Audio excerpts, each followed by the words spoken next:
పేదవాడి పక్షాన నిలబడతాం, ప్రజా గొంతుకై నినదిస్తాం. వాయిస్ ఆఫ్ వాయిస్లెస్, తెలుగువారి మనస్సాక్షి సాక్షి టీవీ. సాక్షి టీవీ ప్రసారాల కోసం మీ స్థానిక కేబుల్ ఆపరేటర్ను వెంటనే సంప్రదించండి. విద్యార్థి వీసా ప్రక్రియ కఠినతరంగా మారింది.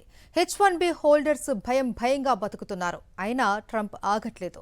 భారతీయులకు వరుస షాక్లు ఇస్తూనే ఉన్నారు. ఈసారి టెక్ నిపుణులను టార్గెట్ చేశారు. ట్రంప్ తాజా ప్రకటన దిగ్గజ కంపెనీల్లో ఉద్యోగం కోసం చూసేవారి ఆశల్ని ఆవిరి చేసేలా ఉంది. ఇక డాలర్ డ్రీమ్స్ చెదిరిపోయినట్టేనా? అమెరికా ఫస్ట్ నినాదంతో మరోసారి భారతీయులకు షాక్ ఇచ్చారు అమెరికా అధ్యక్షుడు డొనాల్డ్ ట్రంప్. చైనాలో ఫ్యాక్టరీలు పెట్టడం, ఇండియన్స్ ను ఉద్యోగాల్లో చేర్చుకోవడం ఆపాలని గూగుల్, మైక్రోసాఫ్ట్ వంటి టెక్ దిగ్గజాలను హెచ్చరించారు.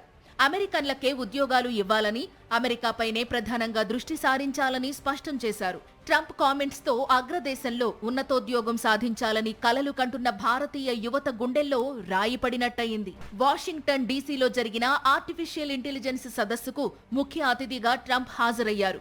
ఈ సందర్భంగా టెక్ కంపెనీల గ్లోబల్ మైండ్ సెట్ ను ఆయన విమర్శించారు. అమెరికాలో లభిస్తున్న స్వేచ్ఛను అడ్డం పెట్టుకుని పెద్ద టెక్ కంపెనీలు ఇతర దేశాల్లోనే ఎక్కువగా పెట్టుబడులు పెడుతున్నాయని ఆగ్రహం వ్యక్తం చేశారు.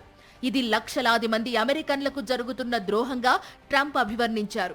ఆ రోజులు ముగిశాయని, తన పాలనలో ఈ ఆటలు సాగవని తేల్చి చెప్పారు. ఇకపై అమెరికన్లకే ప్రాధాన్యత ఇవ్వాలని గూగుల్, మైక్రోసాఫ్ట్ వంటి టెక్ జైంట్స్ కు స్ట్రాంగ్ వార్నింగ్ ఇచ్చారు ట్రంప్. దేశం వెలుపల పెట్టుబడి పెట్టే అమెరికన్ టెక్ కంపెనీలకు వ్యతిరేకంగా ట్రంప్ మాట్లాడటం ఇదే తొలిసారి కాదు. భారత్లో లేదా మరెక్కడైనా తయారైన ఐఫోన్లకు అమెరికాలో 25% అదనపు టారిఫ్ చెల్లించాల్సి ఉంటుందని యాపిల్ను బెదిరించారు. అయితే ట్రంప్ తాజా హెచ్చరికలు అంతకు మించి అన్నట్టే ఉన్నాయి. ప్రపంచ టెక్ రంగంపై, ముఖ్యంగా భారత ఐటీ ప్రొఫెషనల్స్ పై ప్రభావం చూపే అవకాశం ఉందని నిపుణులు అంచనా వేస్తున్నారు.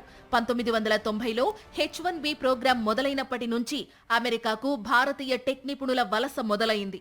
లక్షల మంది అక్కడి ఐటీ కంపెనీల్లో కీలక బాధ్యతలు నిర్వర్తిస్తున్నారు. గూగుల్, మైక్రోసాఫ్ట్, IBM, అడోబ్ వంటి టెక్ దిగ్గజ సంస్థల సీఈఓలు భారతీయులే. సిలికాన్ వ్యాలీలోని 40% సంస్థలను ఇండియన్ ఐటీ నిపుణులే నడిపిస్తున్నట్టు గణాంకాలు చెబుతున్నాయి.